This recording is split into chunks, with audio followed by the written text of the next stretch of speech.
អាជ្ញាធរខេត្តព្រះវិហារថាអាជ្ញាធរថ្នាក់ជាតិចេញបានកម្មសិទ្ធិឲ្យក្រុមហ៊ុនឯកជនករណីដីព្រៃកំពុងមានបញ្ហានៅភូមិដងផ្លិតនិងភូមិណារងអាជ្ញាធរមូលដ្ឋាននៅស្រុកឆែបខេត្តព្រះវិហារថា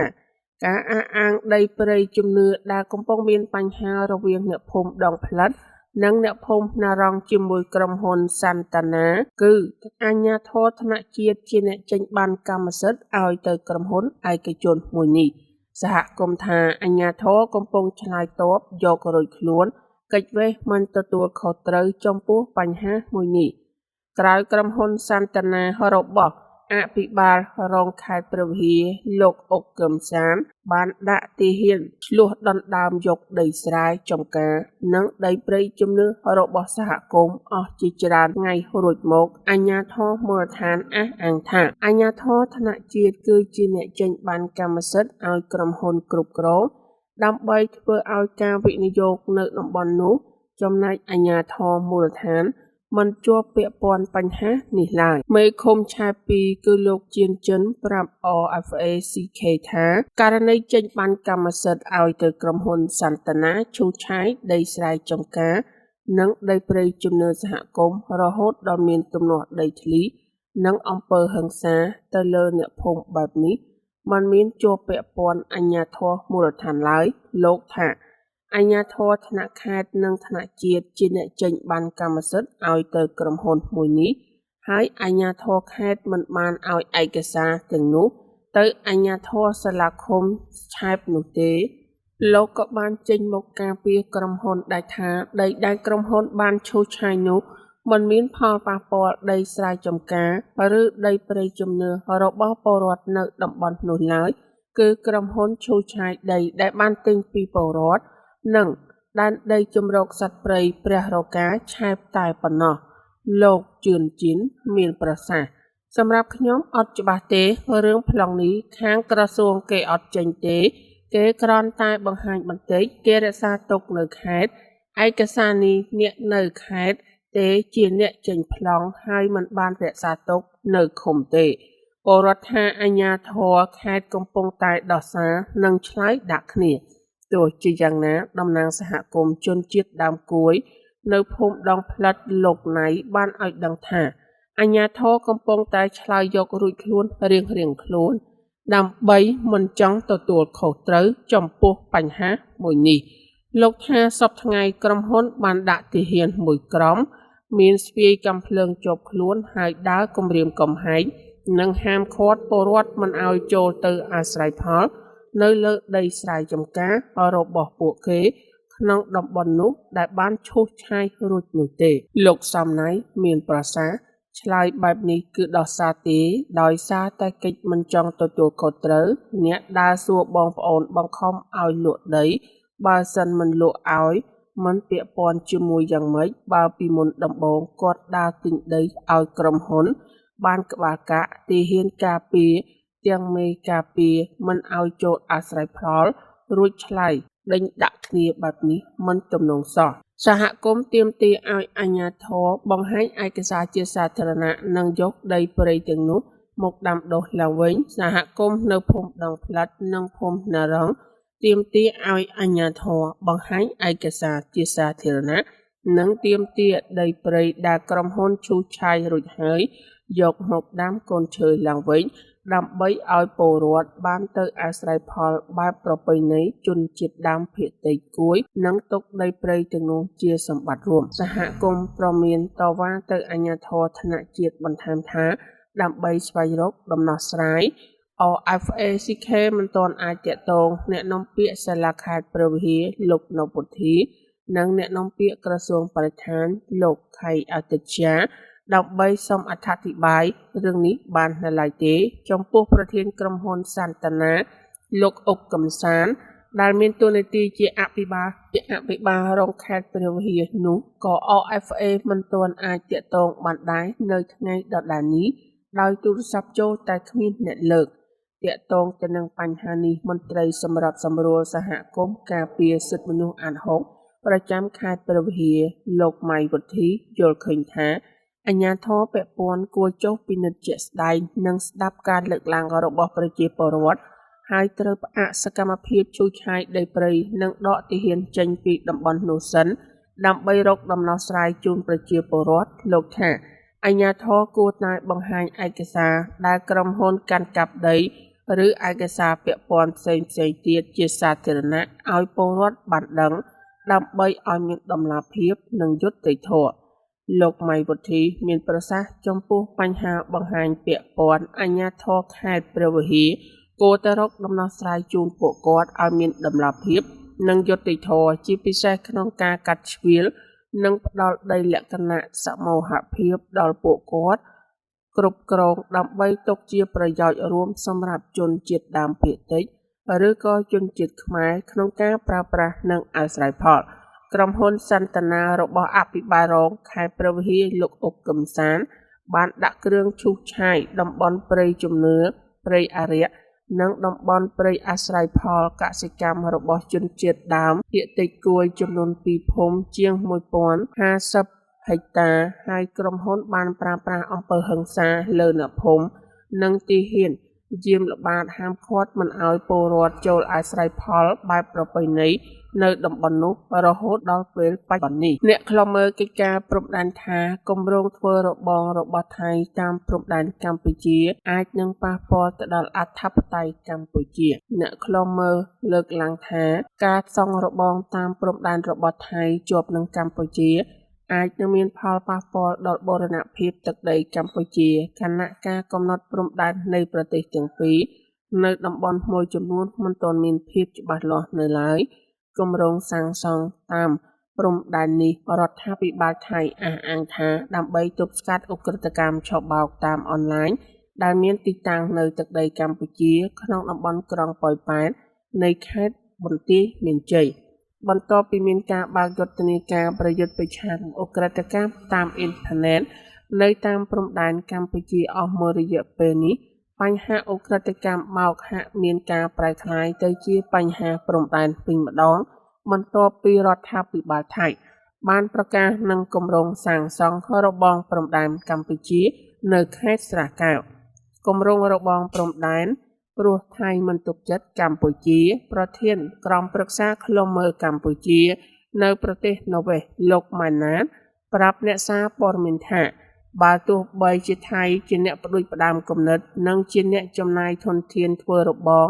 តាមព្រំដែនជាប់នឹងកម្ពុជាក្តីក៏ភាគីថៃមិនអាចធ្វើជាលក្ខណៈឯកតោភាគីបានឡើយព្រោះករណីនេះពាក់ព័ន្ធទៅដល់អធិបតេយ្យនិងបូរណភាពទឹកដីទោះជាយ៉ាងណាលោកម៉ាណាតបញ្ជាក់ថាការលើកឡើងពីគម្រោងធ្វើរបងតាមព្រំដែនរបស់រដ្ឋាភិបាលថៃគឺជាសេណារីយ៉ូបង្ហាញពីការគ្មានទំនុកចិត្តទៅលើរដ្ឋាភិបាលកម្ពុជាក្នុងការទប់ស្កាត់ឧក្រិដ្ឋកម្មឆបោកតាមអ៊ីនធឺណិតពីសំណាក់រដ្ឋាភិបាលថៃលោកម៉ាណាតមានប្រសាសន៍យើងមានការសង្ស័យពាក់ព័ន្ធនឹងរបងតាមព្រំដែនដែលថៃក្រុងធ្វើតើនៅក្នុងទឹកដីថៃឬនៅជាប់បង្គោលព្រំដែនកម្ពុជាពីសម័យបារាំងឬធ្វើរបងនៅតំបន់ដែរថៃរំកិលព្រំដែនចូលខាងខ្មែររួចហើយកាលពីថ្ងៃទី3ខែមីនាអ្នកនាំពាក្យរដ្ឋាភិបាលថៃលោកជីរ៉ាយុទ្ធហួងសាបប្រាប់អ្នកសារព័ត៌មានក្រោយបិទបញ្ចប់កិច្ចប្រជុំគណៈរដ្ឋមន្ត្រីថានាយករដ្ឋមន្ត្រីថៃអ្នកស្រីផែលថនថោនស៊ីនវ៉ាតលើកឡើងអំពីគម្រោងសាងសង់របងជញ្ជាំងនៅតាមព្រំដែនកម្ពុជាដើម្បីការពារការឆ្លងដែនខុសច្បាប់របស់ឧក្រិដ្ឋជនឆបោកតាមប្រព័ន្ធអនឡាញការជួញដូរគ្រឿងញៀននិងការដឹកជញ្ជូនទំនិញកិច្ចពន្ធជាដើមអ្នកស្រីបញ្ជាក់ថាកិច្ចការសាងសង់របងជញ្ជាំងនេះគឺប្រកល់ទៅឲ្យក្រសួងការពារបរទេសក្រសួងការពារជាតិនិងស្ថាប័នពាក់ព័ន្ធរបស់រដ្ឋាភិបាលថៃជាអ្នកទទួលខុសត្រូវនិងចរចាជាមួយភាគីកម្ពុជាដោយសង្កត់ធ្ងន់ថាគម្រោងនេះគ្រាន់តែជាការសិក្សាដើម្បីបិទច្រកចេញក្រៅរបស់ប្រទេសថៃជាមួយគ្នានេះនាយករដ្ឋមន្ត្រីនិងនាយកដ្ឋានគយក្រសួងហិរញ្ញវត្ថុនិងក្រសួងមហាផ្ទៃរបស់ថៃបាន បើកលើគម្រោងបំពាក់កាមេរ៉ាសុវត្ថិភាពដែលប្រើប្រាស់បច្ចេកវិទ្យាបញ្ញាសិប្បនិម្មិតឬក៏ AI នៅតាមបណ្ដាព្រំដែនកម្ពុជាថៃនិងការបំពាក់កាមេរ៉ាស្មី X ដើម្បីត្រួតពិនិត្យការនាំទំនិញចេញចូលក្នុងទឹកដីថៃអ្នកសារព័ត៌មានមិនទាន់អាចទាក់ទងអ្នកនាំពាក្យក្រសួងការបរទេសកម្ពុជាលោកជុំសុរីនិងរដ្ឋមន្ត្រីទទួលបន្ទុករដ្ឋលេខាធិការកិច្ចការព្រំដែននៃស្ដីទីគណៈរដ្ឋមន្ត្រីលោកឡាំជាដើម្បីសុំការបកស្រាយពីការឆ្លើយតបរបស់ភាគីកម្ពុជាជុំវិញគម្រោងសាងសង់របងព្រំដែនរបស់រដ្ឋាភិបាលប្រទេសថៃបាននៅឡើយទេបើថៃនិងកម្ពុជាមិនចុះសម្រុងគ្នាថៃនឹងអាចធ្វើឲ្យរបងភាគីនេះក្លាយជាឯកតោភាគីជុំវិញរឿងនេះអ្នកជំនាញវិទ្យាសាស្ត្រនយោបាយលោកអែមសវណ្ណរាមានប្រសាសន៍ថាក្នុងករណីដែលភាគីកម្ពុជានិងថៃមានភាពមិនចុះសម្រុងគ្នាទៅលើគម្រោងធ្វើរបងក្នុងបន្ទាត់ខ្សែព្រំដែនភាគីថៃនៅតែអាចធ្វើរបងឯកតោភាគីបានដោយការសាងសង់ក្នុងទឹកដីថៃដែលមានចម្ងាយយ៉ាងតិច100ម៉ែត្រលើបង្គោលព្រំដែនរបស់ប្រទេសទាំងពីរលោកអែមសវណ្ណរាមានប្រសាសន៍ក៏ប៉ុន្តែនៅពេលដែលចរន្តសកលលោកបានប្រែប្រួលអ្នកខ្លាំងគាត់ប្រើសិទ្ធិអំណាចលែងប្រើគោលការណ៍ច្បាប់យើងក៏ពិបាកស្មានដែរទៅថ្ងៃអនាគតវាត្រូវការដោះស្រាយតាមគោលការណ៍ច្បាប់បើគ្មានការឯកភាពទេវាអាចបង្កទៅជាសង្គ្រាមឆ្លោះគ្នាដោយប្រដាប់អាវុធតាមព្រំដែនអញ្ចឹងមិនល្អទេសម្រាប់ប្រទេសជិតខាងគម្រោងធ្វើរបងតាមព្រំដែនកម្ពុជានេះត្រូវបានផ្ដួចផ្ដើមឡើងក្នុងពេលឧបនាយករដ្ឋមន្ត្រីនិងជារដ្ឋមន្ត្រីក្រសួងការពារជាតិថៃលោកភូថាំវេឆាយ៉ាឆៃបានទៅត្រួតពិនិត្យប្រតិបត្តិការបង្ក្រាបឧក្រិដ្ឋកម្មឆបោកតាមប្រព័ន្ធអនឡាញនៅខេត្តស្រះកែវកាលពីខែកុម្ភៈកាលនោះលោកភូថាំបានលើកឡើងថាលោកនឹងលើកយកសំណើនេះទៅប្រជុំក្នុងគណៈរដ្ឋមន្ត្រីគម្រោងសាងសង់របងនេះមានប្រវែងសរុប165គីឡូម៉ែត្រនិងសង់ជញ្ជាំងដាក់បន្លាលួសនៅតំបន់ក្នុងស្រុកអរញ្ញប្រថេបតាមច្រកទ្វារអន្តរជាតិប៉ោយប៉ែតប្រវែង55គីឡូម៉ែត្រដែលចំណាយថវិកាអស់ប្រមាណជាង$8លានអ្នកវិភាគថាកម្ពុជាគួរតែបើកឲ្យអ្នកបច្ចេកទេសរបស់អសបចូលរួមត្រួតពិនិត្យមូលដ្ឋានកងទ័ពជើងទឹករៀមដើម្បីជំរះមន្ទិលលើបញ្ហាទ័ពចិនអ្នកនយោបាយគណៈបកប្រឆាំងនិងអ្នកវិភាគជំរុញដល់រដ្ឋាភិបាលកម្ពុជាថាត្រូវបើកលំហឲ្យក្រុមអ្នកបច្ចេកទេសរបស់អង្គការសហប្រជាជាតិនិងតំណាងស្ថានទូតនានាចូលទៅត្រួតពិនិត្យជុំវិញការមន្ទិលដែលថាចិនកំពុងតែអភិវឌ្ឍតំបន់យុទ្ធសាស្ត្រទ័ពមួយកន្លែងនៅតំបន់មូលដ្ឋានជើងទឹករៀមទឹកដីកម្ពុជានាសមុទ្ររៀមឲ្យបានច្បាស់លាស់ការជំរុញនេះធ្វើឡើងបន្ទាប់ពីសហរដ្ឋអាមេរិកសង្ស័យថាចិនកំពុងតែអភិវឌ្ឍមូលដ្ឋានជើងទឹករៀមនៅទីតាំងមួយនៃភាគនិរដីរបស់ប្រទេសកម្ពុជាដែលជាកន្លែងដាច់ស្រយាលនិងជាច្រកផ្លូវចូលទៅកាន់ឈូងសមុទ្រចិនខាងត្បូងដែលអាចគាំទ្រទៅដល់មហិច្ឆតាយោធាដែលចិនកំពុងតែបង្កើតនៅក្នុងតំបន់ Indo-Pacific មន្ត្រីបកប្រឆាំងលើកឡើងថាកម្ពុជាធ្វើឲ្យប្រទេសមហាអំណាចដូចជាសហរដ្ឋអាមេរិកនិងសម្ព័ន្ធមិត្តមានមន្ទិលសង្ស័យដដែលចំពោះវត្តមានកងទ័ពចិននៅក្នុងមូលដ្ឋានកងទ័ពជើងទឹកកម្ពុជាសមុទ្ររៀមអតីតអ្នកតំណាងរាស្ត្រគណៈបកសង្គ្រោះជាតិលោកអ៊ុំសំអាតយល់ថាដើម្បីជំរះមន្ទិលសង្ស័យនេះរដ្ឋាភិបាលកម្ពុជាគួរតែបើកលំហឲ្យអ្នកបច្ចេកទេសរបស់អង្គការសហប្រជាជាតិនិងតំណាងស្ថានទូតនានាចូលទៅត្រួតពិនិត្យឲ្យបានច្បាស់លាស់លោកអ៊ុំសំអាតមានប្រសាសន៍កម្ពុជាត្រូវអនុញ្ញាតឲ្យអ្នកបច្ចេកទេសរបស់អង្គការសហប្រជាជាតិនិងស្ថានទូតនានាចូលទៅកាន់កន្លែងណាមួយនៃកំពង់ផែរៀមដែលគេសង្ស័យថាអាចមានវត្តមានកងទ័ពចិននោះទើបអាចជំរះភាពមន្ទិលសង្ស័យនិងធ្វើឲ្យមានទំនុកចិត្តពីប្រទេសលោកខាងលិចថាពិតជាគ្មានមូលដ្ឋានយោធាចិននៅកំពង់ផែរៀមមែនជាមួយគ្នានេះកម្ពុជាក៏ត្រូវតែបើកឲ្យមានការធ្វើ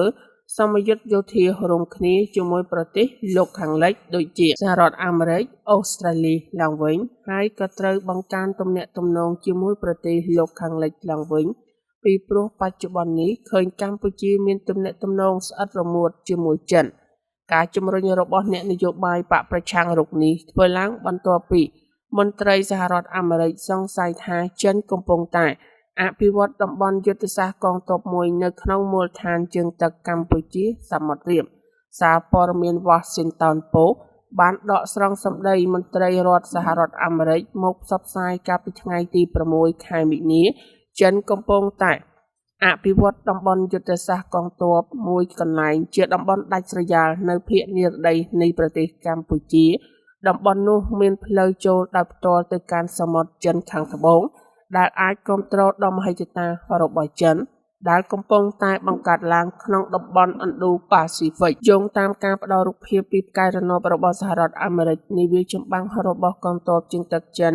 បានចូលចតនៅមូលដ្ឋានជាច្រើនខែមកហើយប៉ុន្តែនាវាចម្បាំងពីរផ្សេងទៀតដូចជាប្រទេសជប៉ុននិងសហរដ្ឋអាមេរិកជាដើមត្រូវបានគេបង្វែរចេញឬក៏បញ្ជូនឲ្យចេញទៅចតនៅផែផ្សេងវិញជុំវិញរឿងនេះអ្នកប្រឹក្សាយោបល់ផ្នែកអភិវឌ្ឍផ្នែកគំនិតនិងការសិក្សាស្រាវជ្រាវលោកសេងសុខជាតិបារម្ភអំពីចំពោះបញ្ហាសន្តិសុខនៅក្នុងតំបន់លោកយល់ថាបើសិនជាមានបញ្ហាដូចអ្នកសារព័ត៌មានអាមេរិកផ្សាយមែននោះរដ្ឋាភិបាលកម្ពុជានិងក្រសួងការពារជាតិគួរតែបង្ហាញការពិតដែលមិនពាក់ព័ន្ធទៅនឹងអន្តរជាតិឲ្យយល់បានច្បាស់លោកសេងសុខជាតិមានប្រសាសន៍កាលណាភាពលាក់បាំងអ្វីមួយគឺបរទេសនៅតែមានមន្ទិលសង្ស័យហើយកាលណាមានមន្ទិលសង្ស័យវាអាចក្លាយជាការភាពថ្នាំងថ្នាក់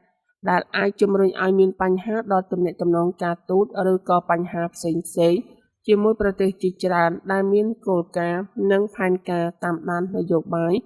ឬភូមិសាស្ត្រនយោបាយជាសកលអ្នកសារព័ត៌មានក៏មិនទាន់អាចសមអត្ថាធិប្បាយជុំវិញរឿងនេះពីអ្នកនាំពាក្យក្រសួងការពារជាតិលោកឈុំសុខជាតិបាននៅឡើយទេប៉ុន្តែមន្ត្រីរដ្ឋាភិបាលកម្ពុជានិងចិនតែងច្រានចោលជាញឹកញាប់ជុំវិញការសង្ស័យចំពោះវត្តមានកងទ័ពចិននៅមូលដ្ឋានកងទ័ពជើងទឹកកម្ពុជាសមុទ្ររៀបទាក់ទងនឹងរឿងនេះប្រធាននាយកដ្ឋានទំនាក់ទំនងអន្តរជាតិនៃក្រសួងការពារជាតិកម្ពុជាលោកផាត់វិបុលសុភ័ក្របានប្រាប់អ្នកកាសែតថាកម្ពុជានឹងអនុញ្ញាតឲ្យនាវាចម្បាំងជប៉ុនចូលចតនៅផែរៀមមុនគេហើយបន្ទាប់មកនឹងអនុញ្ញាតឲ្យអាមេរិកមន្ត្រីការពារបរទេសជប៉ុនឲ្យដឹងថានាវាកងទ័ពជើងទឹករបស់ជប៉ុននឹងចូលចតនៅកម្ពុជាពេលឆាប់ៗប៉ុន្តែលោកមិនបញ្ជាក់ថានាវានោះនឹងចតនៅផែមួយណានោះទេការសង្ស័យមន្ទិលពីវត្តមានយោធាចិននៅមូលដ្ឋានកងទ័ពជើងទឹករៀមសមុទ្រនៅពេលនេះបានកើតឡើងតាំងពីឆ្នាំ2020ខណៈអគារដែលផ្ដល់ដោយមូលនិធិរបស់សហរដ្ឋអាមេរិកនៅទីនោះត្រូវបានរុះរើបន្ទាប់មកកាលពីឆ្នាំ2021ស្ថានទូតសហរដ្ឋអាមេរិករិះគន់ថាអនុព័ន្ធយោធាការពារស្ថានទូតរបស់ខ្លួនដែលធ្វើឡើងទស្សនកិច្ចនោះត្រូវបានគេបដិសេធមិនឲ្យចូលទៅក្នុងមូលដ្ឋានកងទ័ពជើងទឹកដែលមានទំហំល្មមសម្រាប់ធ្វើផ្ទុកនាវាយន្តហោះចម្បាំងចូលចតកំពង់ផែនោះមានលក្ខណៈប្រហាក់ប្រហែលគ្នាទៅនឹងមូលដ្ឋានជើងទឹកគ្រប់គ្រងដោយចិននៅក្នុងប្រទេសជីបូទីនៃតំបន់អាហ្វ្រិកខាងកើតអ្នកអត្ថាធិប្បាយនយោបាយលោកកឹមសុខមើលឃើញថាបច្ចុប្បន្នចិនកំពុងពង្រឹងសមត្ថភាពយោធារបស់ខ្លួននៅក្នុងតំបន់ក្នុងគោលបំណងដណ្ដើមយកកោះតៃវ៉ាន់និងគ្រប់គ្រងដែនសមុទ្រចិនភាគខាងត្បូងទាំងមូលលោកកឹមសុខមានប្រសាសន៍បញ្ហារបស់ប្រទេសកម្ពុជាបច្ចុប្បន្នប្រសិនបើសង្គ្រាមនៅសមុទ្រចិនភាគច្រើនខាងត្បូងផ្ទុះខ្លាំងមែនគឺប្រទេសជិតខាងនឹងងាយយកទឹកដីកម្ពុជាធ្វើជាយុទ្ធសាស្ត្រសង្គ្រាមជាពិសេសគឺវៀតណាមតែម្ដងតំបន់ដែលរងនឹងការគំរាមកំហែងផ្នែកសន្តិសុខពីចិនធំជាងគេក្នុងពេលនេះគឺ Indo-Pacific មានកោះតៃវ៉ាន់ជប៉ុនកូរ៉េខាងត្បូងអូស្ត្រាលីនូវេសេឡង់ហើយក៏នឹងសម្ព័ន្ធមិត្តរបស់សហរដ្ឋអាមេរិកនៅក្នុងតំបន់អាស៊ានអ្នកវិភាគយល់ថាលុះត្រាតែកម្ពុជាបើកឲ្យអ្នកបច្ចេកទេសរបស់អង្គការសហប្រជាជាតិនិងស្ថានទូតនានាចូលត្រួតពិនិត្យនៅមូលដ្ឋានកងទ័ពជើងទឹករៀមនៅតាមកន្លែងណាដែលគេសង្ស័យព្រមទាំងបើកលំហប្រជាធិបតេយ្យឲ្យមានគណៈបកប្រឆាំងជាអ្នកខ្លុំមើលផងនោះទើបអាចជំរះមន្ទិលសង្ស័យ រឿងវត្តមានយោធាចិននៅកំពង់ផែរៀមនេះបានទិវាសិទ្ធិនារីអន្តរជាតិគ្រួសារមេបកប្រឆាំងអំពាវនាវឲ្យរដ្ឋាភិបាលដោះលែងស្ត្រីជាប់ឃុំក្រោមហេតុផលនយោបាយគណៈបកប្រឆាំងលើកឡើងថាមន្ត្រីសិទ្ធិមនុស្សនៅកម្ពុជាបានធ្លាប់ដោះសាររដ្ឋាភិបាលរំលោភសិទ្ធិមនុស្សស្របពេលពិភពលោកកំពុងប្រារព្ធពិធីទិវាសិទ្ធិនារីអន្តរជាតិនយោបាយទាំងអស់អំពាវនាវឲ្យរដ្ឋាភិបាលយកចិត្តទុកដាក់ក្នុងការលើកស្ទួយអំពីសិទ្ធិនារីនិងដោះលែងស្ត្រីដែលកំពុងជាប់ឃុំក្នុងពន្ធនាគារក្រោមហេតុផលនយោបាយទាំងអស់ឲ្យមានសេរីភាពដោយឥតលក្ខខណ្ឌក្នុងឱកាសខួបលើកទី114ថ្នាក់ដឹកនាំនិងសកម្មជនគណបកកម្លាំងជាតិជាមួយនឹងស្ត្រីប្រមាណ100នាក់ជាប់សាច់ឈាមអ្នកជាប់ឃុំដោយរឿងនយោបាយបានជួបជុំគ្នារៀបចំកម្មវិធីក្រោមប្រធានបទការលើកកម្ពស់សិទ្ធិស្ត្រីនិងស្នាក់ការប្រចាំខេត្តកណ្ដាលស្ថិតនៅក្នុងសង្កាត់ព្រៃហ៊ូត្រង់តាខ្មៅអ្នកចូលរួមបានរំលឹកចំពោះអនុស្សាវរីយ៍និងការអនុវត្តសិទ្ធិការតស៊ូក្រាញញញើសរបស់ស្ត្រីនិងក្មេងស្រីគ្រប់រូបបើទោះបីត្រូវអាជ្ញាធរវាយបង្ក្រា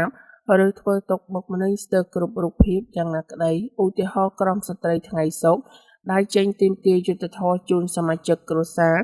និងក្រុមស្ត្រីនៃកតកបនលបែងកាស៊ីណូ Nagavel ចេញតស៊ូស្វែងរកដំណោះស្រាយវិវាទការងារនិងស្ត្រីវ័យក្មេងនៅក្នុងវិស័យជាច្រើនផ្សេងទៀតត្រូវអាជ្ញាធរចោទប្រកាន់និងចាប់ខ្លួនដាក់ពន្ធនាគារដោយគ្មានកំហុសស្ត្រីបានដើរតួនាទីសំខាន់ចូលរួមអភិវឌ្ឍជាតិនិងជំរុញឲ្យសង្គមមានលទ្ធិប្រជាធិបតេយ្យទីប្រឹក្សាគណៈបកកម្លាំងជាតិលោករងឈុនថ្លែងទៅកាន់អ្នកចូលរួមថាស្ត្រីបានដើរតួនាទីសំខាន់ចូលរួមអភិវឌ្ឍជាតិនិងជំរុញឲ្យសង្គមមានលទ្ធិប្រជាធិបតេយ្យប៉ុន្តែជាក់ស្ដែងស្ត្រីដែលមានសកម្មភាពតស៊ូស្វែងរកយុត្តិធម៌ការពារធនធានធម្មជាតិត្រូវរងការធ្វើទុកបុកម្នេញនិងចាប់ចងដាក់គុកពីសំណាក់អាជ្ញាធរទៅវិញលោករងឈុនអំពាវនាវឲ្យអាជ្ញាធរដោះលែងស្ត្រីដែលកំពុងជាប់ឃុំដោយសារការអនុវត្តសិទ្ធិសេរីភាពឡើងវិញដើម្បីបើកលំហប្រជាធិបតេយ្យនិងលើកទឹកចិត្តស្ត្រីក្នុងការចូលរួមកិច្ចការសង្គមនិងនយោបាយទន្ទឹមនឹងនេះអ្នកនយោបាយនៅក្នុងសម្ព័ន្ធឆ្ពោះទៅអនាគតបានចេញសេចក្តីថ្លែងការណ៍ដោយលើកឡើងថាបើទោះបីជាសិទ្ធិនារីបានចែងក្នុងសេចក្តីប្រកាសសកលស្តីអំពីសិទ្ធិមនុស្សហើយនិងសិទ្ធិមូលដ្ឋានមួយចំនួនត្រូវបានធានាដោយរដ្ឋធម្មនុញ្ញកម្ពុជាក៏ដោយក៏ស្ត្រីនៅក្នុងប្រទេសកម្ពុជាពុំទទួលបានការលើកស្ទួយនិងគោរពឲ្យពេញលេញដោយបណ្ដាប្រទេសប្រជាធិបតេយ្យនៅលើពិភពលោកឡើយជាពិសេសការចូលរួមរបស់ស្ត្រីក្នុងសកម្មភាពសេដ្ឋកិច្ចនយោបាយនិងសង្គមត្រូវទទួលរងនូវការរើសអើងនិងរំលោភបំពាន